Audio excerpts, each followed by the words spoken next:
Hello everyone, welcome back to my YouTube channel. I'm Dr. Neha. I'm here once again with another very informative, in a very nutshell way, type video. The video today will be based upon English language teaching, ELT, but it will encompass each and every major topic that has been asked so far, and the topics you must know as you sit in the upcoming HPSC and in the upcoming NTA NET exam. So here we go. English language teaching forms one of the most important topics when it comes to scoring marks, because this topic is very factual, very scoring. You must not miss it, and you should know all the major terms, all the major methods that are asked, that have been asked, that will be asked. So ELT, English language teaching, is all about language. Language कौन study करता है? Linguistic study करते हैं. तो in a way the subject, the ELT topic comes in the topic of linguistics and pedagogy. Language एक ऐसा irreplaceable part है हमारी लाइफ का, that without language we can not think and we can not speak, or our whole world is but language. So sure का हमने concept पढ़ा है, sign का, सिग्निफायर का एंड सिग्निफाइड का. उसके साथ हमने लैंग्वेज को बहुत ही स्ट्रक्चर्ड वे से पढ़ा है. हमने बॉल्ड्रियार्ड का सिमुलैक्रा एंड सिमुलेशन का कॉन्सेप्ट पढ़ा है. लैंग्वेज को हमने इवॉल्व होते देखा है. न्यूरो लिंग्विस्टिक्स पढ़े हैं, न्यूक्रिटिक्स पढ़े हैं, रशियन फॉर्मुलिस्ट पढ़े हैं. They all depend upon language, but language as a core, यहाँ पर हमारा लैंग्वेज ही कोर सब्जेक्ट है. We are not going to mingle that up with literature. So language as a core is all about L1 and L2. L1 क्या है? If I talk about it in Indian context, our L1 is Hindi language और any other Indian regional language, जो South India की हो या north India को, but primarily our mother tongue is Hindi. लेकिन हमारी L2 क्या है? टारगेट लैंग्वेज क्या है? हमने इंग्लिश इन इंडिया के बैक टू बैक 2 वीडियोस में देखा है कि इंग्लिश हमारे ऊपर, हमारे इंडियंस के ऊपर, हम लोगों के ऊपर कैसे इम्पोज की गई, कैसे एक्सेप्ट की गई और आज कैसे प्रैक्टिस की जा रही है. तो इंग्लिश इन इंडिया, इंग्लिश हमेशा के लिए हमारे लिए L2 ही रहेगी, क्योंकि L1 हमारी मदर टंग है, जो कि हमारी नेटिव लैंग्वेज होती है, हमारी मदर टंग होती है, और वो हम नेचुरली एक्वायर करते हैं. The child doesn't need to know the rules before it learns the language. As a child is born, जो उनके बेसिक साउंड पैटर्न्स भी होते हैं वो मदर टंग में ही होते हैं, लाइक बाबा, पापा, मामा, ये सब जो है वो अपनी मदर टंग से एक्वायर करते हैं. ये नेचुरल एक्विजिशन होता है. फर्स्ट लैंग्वेज एक्विजिशन हमारा L1 का होता है, जो कि मदर टंग का होता है. और second language acquisition, acquisition with acquisition, here I mean learning, जो L2 हमारा होता है वो हमारी फॉर्मल एक्वायर करने की ट्राई करते हैं. एक फैक्ट बेस्ड होती है, हम स्ट्रक्चर्ड वे से, ग्रामर से, अल्फाबेट से, साउंड से, फनेटिक से उसको एक्वायर करने की कोशिश करते हैं. तो दैट बिकम्स L2. हम अपनी नॉलेज से, अपने इंटरेस्ट से, अपने खुद के पर्सनल इंटरेस्ट से हम इच्छा रखते हैं, डिजायर रखते हैं टू लर्न L2. और L2 के बाद जो लैंग्वेजेस हम लर्न करते हैं वो भी हमारी सेकेंड या थर्ड लैंग्वेज ही रहती है, बट प्राइमरीली हमारा बेस क्या होता है? L1 होता है. तो L1 क्योंकि हम नेचुरली एक्वायर करते हैं, नेचुरली समझते हैं, बहुत हार्ड एंड फास्ट नहीं होती है हमें उसमें बोलना, क्योंकि because when a child is born, उसका सोशल मिलियू, उसकी मदर टंग, उसके मदर के बोलने का तरीका, फैमिली पैटर्न में जो वो लैंग्वेजेस, जो वर्ड्स को, साउंड्स को लर्न करता है वो बहुत ही नेचुरल होती है. That is known as first language acquisition. Second language acquisition, जब एक पर्सन अपनी प्रॉपर सेंसेस में आ जाता है और उसके बाद उस लैंग्वेज को लर्न करने का ट्राई करता है, किन मेथड्स के थ्रू करता है, वो होता है ELT, English language teaching. Because in India, if you talk about Indian context, Hindi is our L1 and English is our L2, and it will always will remain our L2, क्योंकि हम L1 के ही method से L2 को पढ़ते हैं. English एक international language है, उस पर एम्फसाइज करने की मुझे कोई ज्यादा खास जरूरत नहीं है. तो L2 हमारी इंग्लिश लैंग्वेज है, उसको लर्न करने के, एक्वायर एक्वायर करने के ओवर द ईयर्स जो मेथड चलते आ रहे हैं उन्हें हम इंग्लिश लैंग्वेज टीचिंग का पार्ट मानते हैं. In language teaching is all about these two things, L1 and L2. These I have discussed. L1 भी हमारी वेरी करती है पर्सन टू पर्सन, लेकिन L2 भी हमारी वेरी करती है पर्सन टू पर्सन इंटरेस्ट के ऊपर. इंग्लिश तो हमें सीखनी ही है बिकॉज हमारी वो एक एसोसिएट लैंग्वेज है. Refer to the PYQs. So L2 हमारी टारगेट लैंग्वेज होती है. वो यहाँ पर हम इंग्लिश लेट कर चल रहे हैं बिकॉज हम इंग्लिश सब्जेक्ट से बिलोंग करते हैं. तो L2 is our target language that we wish to learn. That is sort of inspired by our will to learn. हमारी will होती है, हमारी इच्छा होती है कि हमें उसे लर्न करना है और वो नेचुरल नहीं होती है. थर्ड थिंग, वो एक्वायर्ड होती है और इसको हम सेकेंड लैंग्वेज एक्विजिशन के सेक्शन में डालते हैं. Second language acquisition, first language acquisition. So ELT English language teaching का हमारा टॉपिक है जिसमें L1 है, L2 है और ELT के मेथड्स हैं. किस तरीके से इंडिया में इंग्लिश ने एंटर किया वो हम बहुत ही डिस्क्रिप्टिव वे से समझ चुके हैं. आज किन मेथड्स को यूज किया गया, किन मेथड्स को, किन वेज को अप्लाई किया गया हमें ELT पढ़ाने के लिए, इंग्लिश लैंग्वेज टीचिंग में लर्निंग, स्पीकिंग, रीडिंग, राइटिंग, इस सब से हमें एक्वेंट कराने के लिए क्या मेथड्स यूज किए गए हैं. ये बहुत इंपॉर्टेंट है, बहुत स्कोरिंग है. पेपर में ओवर द ईयर्स पूछे गए हैं. आप नेट के PYQs देख लीजिए और आने वाले एग्जाम में भी पूछे जाएंगे. So the next thing is these are the major methods जिनको एग्जाम में पूछा गया है. इंग्लिश लैंग्वेज टीचिंग के मेथड्स है ये. बेसिकली हमारे L2 के मेथड्स हैं. मैंने L1 बताया है कि वो नेचुरल होती है, एक्वायर्ड होती है. From the very womb we start learning it. So L2 हमारी L2 के जो मेथड्स हैं वो है grammar translation method, communicative language teaching जिसको हम CLT भी कहते हैं, direct method, audio lingual method, total physical response. Total physical response method जो हमारा है. Mind you these are not the only methods by which you can acquire your English as L2.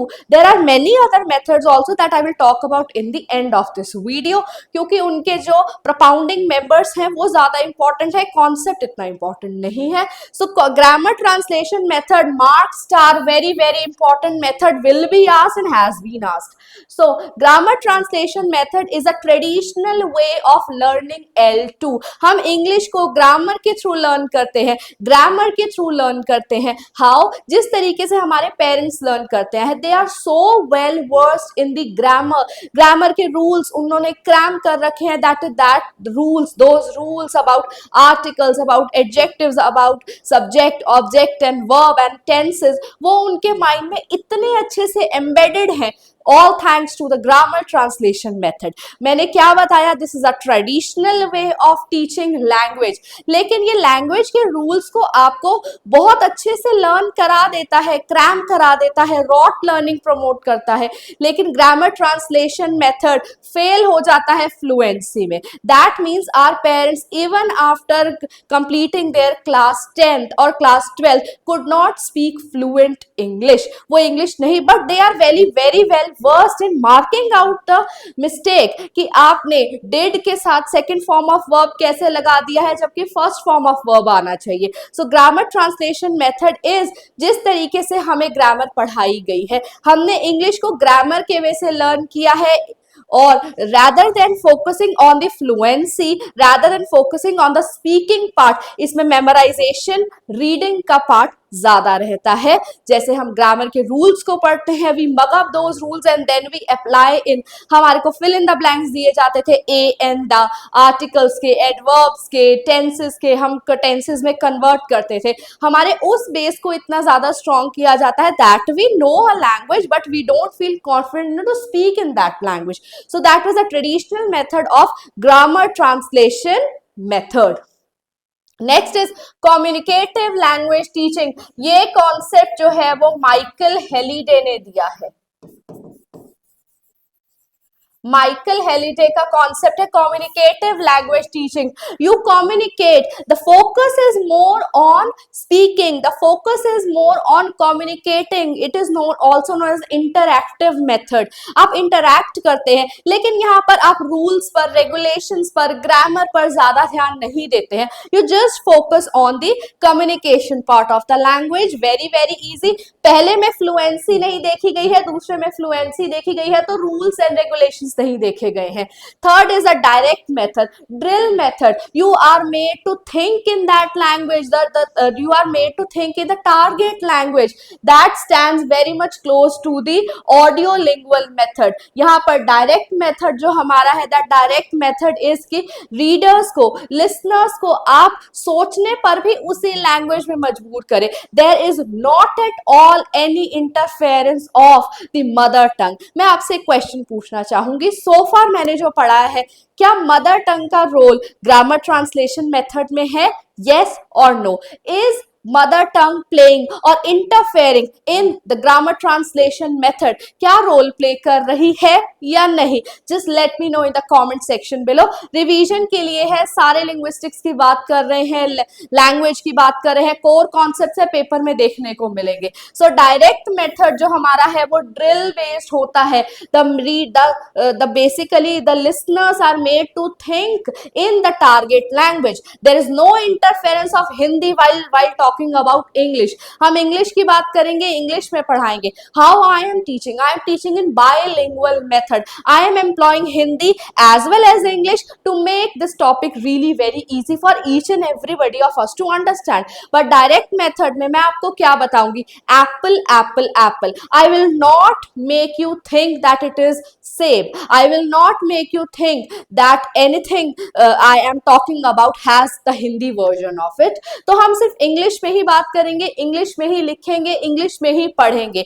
तो ये होता है डायरेक्ट मेथड. डायरेक्ट से ही पता चल रहा है, you give everything in English, you talk in English, you speak in English, you right in English, you converse in English. So audio lingual method होता है, आप इंग्लिश सॉन्ग्स देखें, इंग्लिश मूवीज को सुने, इंग्लिश सॉन्ग्स को सुने, that you try to acquire that language, you try to acquire those words by listening to the conversation. क्यों कहते हैं इंग्लिश शोज देखिए, इंग्लिश न्यूज़पेपर्स को रीड कीजिए, ऑडियो, यू काइंड ऑफ आजकल के छोटे टॉडलर्स को what we do, we ask them to see Peppa Pig in English, we ask Peppa Pig cartoon, और we expect them to listen to the English rhymes of Cocomelon. कि audio lingual method हम employ कर रहे हैं ताकि एक बच्चा जब राइम बोलेगा वो थिंक फ्रूट्स की राइम को भी इंग्लिश में ही लर्न करेगा, and as a result of which वो फ्रूट्स को भी इंग्लिश में ही लर्न करेगा. So whenever this audio lingual method is employed even today, इसमें हम ऑडियोज की हेल्प से we keep our ears open, we listen to the language and then we try to acquire that language. That's all about audio lingual method. Total physical response, ये हमें James Asher ने दिया है ये concept. Total physical response का simple सा example है sit and stand. यहां पर मैं अपने physical gesture, physical method, physical way से आपको समझाने की कोशिश करूंगी एक लैंग्वेज की.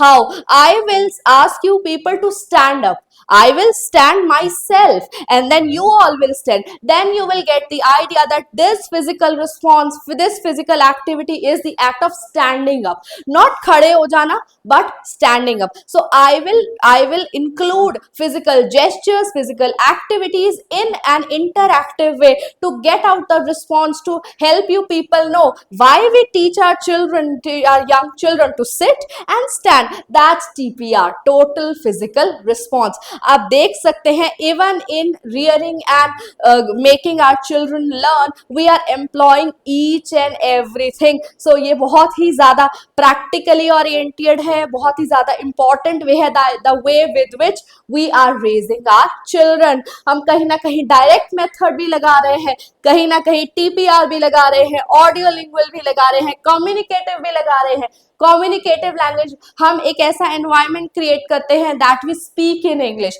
कम्युनिकेटिव लैंग्वेज टीचिंग में एक ऐसा माहौल बनाया जाता है, for example we are asking our children to go to a certain shop and ask for that but in English language. So that is the communicative language teaching. Very very important methods I tell you. Next is, क्योंकि मैं language and pedagogy की unit की बात कर रही हूँ, इनकी बात किए बिना मैं एग्जाम में नहीं जा सकती हूँ या आप लोग एग्जाम में नहीं बैठ सकते हैं। These are very very very important aspects of a language. जब हम लैंग्वेज एंड पेडागोजी यूनिट की बात करते हैं, हम इन टॉपिक्स को कवर किए बिना नहीं जा सकते हैं अपने एग्जाम में, because these are frequently asked questions. PYQs है, उन मेथड्स, ELT के मेथड्स के अलावा हमें इन चीजों को भी लैंग्वेज एंड पेडागोजी यूनिट में कवर करना है। फर्स्ट इज लिंग्विस्टिक्स में हमारे पास नोएम चॉम्स्की आ जाते हैं, फर्डिनेंड डी सोश्योर आ जाते हैं, उनके कॉन्सेप्ट आ जाते हैं। व्हाट इज लैंग्वेज का कॉन्सेप्ट भी आ जाता है कि लैंग्वेज कितनी ज्यादा इंपॉर्टेंट है, लैंग्वेज आर्बिट्रेरी है, कॉन्स्टिट्यूटिव है, रिलेशनल है, साइन क्या है, सिग्निफायर क्या है, सिग्निफाइड क्या है। तो लिंग्विस्टिक्स का कॉन्सेप्ट जरूर से जरूर पढ़कर जाना, उसके साथ पढ़ करके जाना न्यूरो लिंग्विस्टिक्स। PYQs टेकअप कर देखेंगे तो न्यूरो लिंग्विस्टिक्स का जो एक ब्रेन का डायग्राम है, न्यूरो लिंग्विस्टिक्स का क्या फंक्शन होता है, हमारी कैसे पोस्टीरियर है, एंटीरियर हमारे ब्रेन के पार्ट्स हैं, उसके बाद हमारा मोटर कॉर्टेक्स है, वो सब हमारा न्यूरो लिंग्विस्टिक्स में आ जाता है। जाने से पहले डायलेक्ट, इडियोलेक्ट एंड रजिस्टर जरूर पढ़कर जाना। सिंपल लैंग्वेज में बता देती हूँ, डायलेक्ट होती है बोली, जैसे पंजाबी, जैसे हरियाणवी। हमारी मदर टंग हिंदी है, नेशनल लैंग्वेज हिंदी है, लेकिन हमारी बोली हरियाणवी है। डायलेक्ट बोली, यहाँ पर हमारे पास 1600 प्लस डायलेक्ट्स हैं इंडिया में और ऑफिशियल लैंग्वेजेस डिफरेंट है। इडियोलेक्ट होता है एक पर्सन का अपना पर्सनल बोलने का तरीका, उसे हम इडियोलेक्ट कहते हैं। रजिस्टर क्या होता है, for example the way I am teaching you, the way I am teaching you, this will not be same as I will talk to my children. जैसी बात मैं अपनी बेटियों से करूंगी, जिस लैंग्वेज में बात करूंगी, वो ये तरीका नहीं होगा। I will not teach them in a lecture way, but I will teach them in a very communicative way। जिस तरीके से आपके प्रोफेसर्स आपके सामने क्लास में खड़े होकर पढ़ाते हैं, that's their register, that's a formal register, and as they go to their house, their way of speaking, their way of talking and expressing and instructing becomes different। So each person can have two or more than two registers।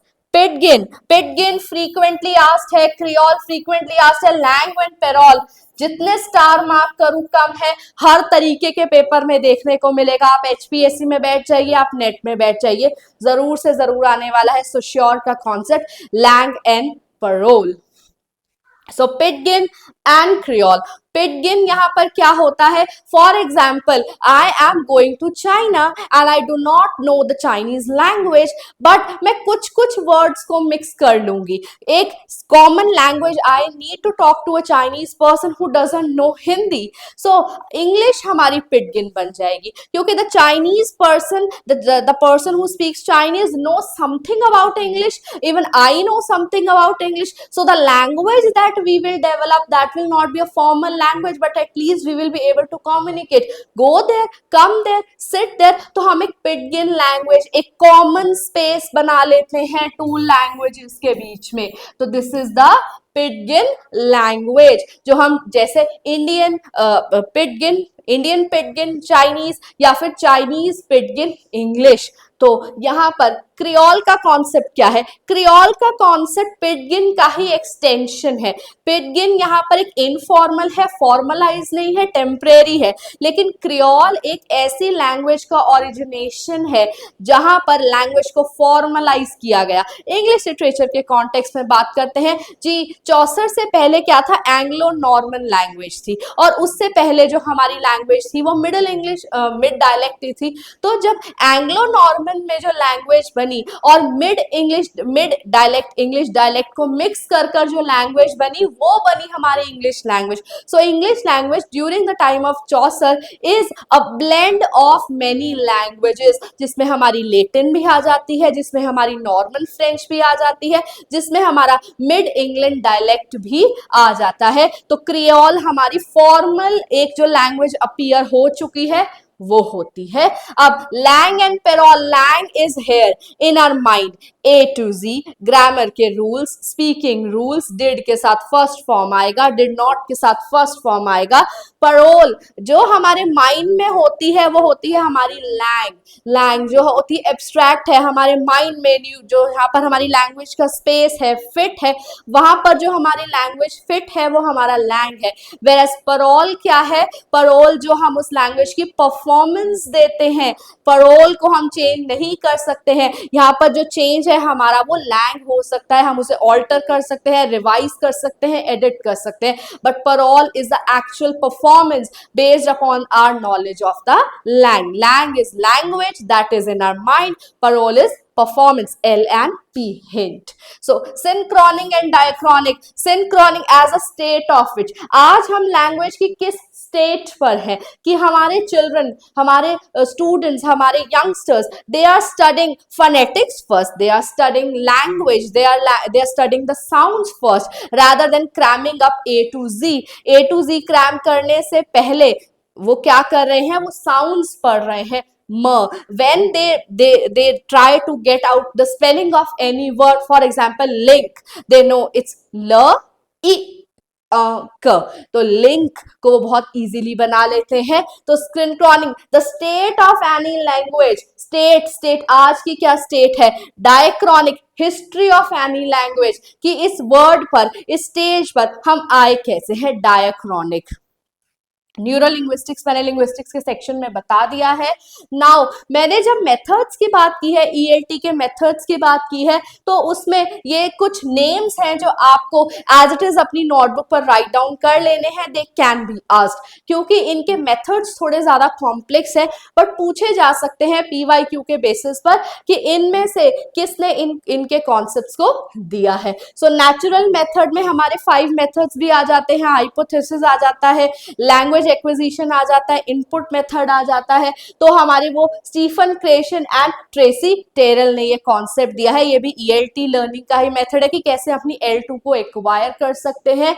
Suggestopedia भी है, तो doctor Georgy लॉजनॉव ने ये concept दिया है। Basic English project, basic English project 800 words का एक project था जिसमें 800 वर्ड्स की डिक्शनरी लाई गई, ताकि इतने वर्ड्स की नॉलेज एक नॉन इंग्लिश स्पीकर को होगी तो वो इंग्लिश जान जाएगा। बेसिक है यहाँ पर ब्रिटिश, ए है यहाँ पर अमेरिकन, एस है यहाँ पर साइंटिफिक, आई है यहाँ पर इंटरनेशनल, और सी है यहाँ पर कमर्शियल इंग्लिश। सो जो प्रपाउंड करने वाले हैं ऑडगिन एंड रिचर्ड्स, जिन्होंने 800 वर्ड्स की एक डिक्शनरी को प्रपाउंड किया है। These are the major functional words, active words that you must know. So that is all for this video, but there is much more to ELT, but ज्यादातर इन्हीं में से ही पूछा गया है और इन्हीं में से ही देखने को मिलेगा। आई होप ये वीडियो आपको अच्छा लगा है, इंफॉर्मेटिव लगा है, नटशेल में था, बट सारे कोर कॉन्सेप्ट्स को ईएलटी को हमने touch upon किया है। But without further taking the video forward, I would like to thank you for the overwhelming response that I got for my PYQ series, और बहुत जल्दी ही हम another PYQ वीडियो के साथ आएंगे। With that note, I come to the end of this video. All the very best for the upcoming days. थोड़े दिन रह गए हैं, लेकिन प्रिपरेशन पूरी एनर्जी, एंथुजियाज्म और नर्वसनेस को साइड में रखकर करनी है। Thank you. Have a nice day.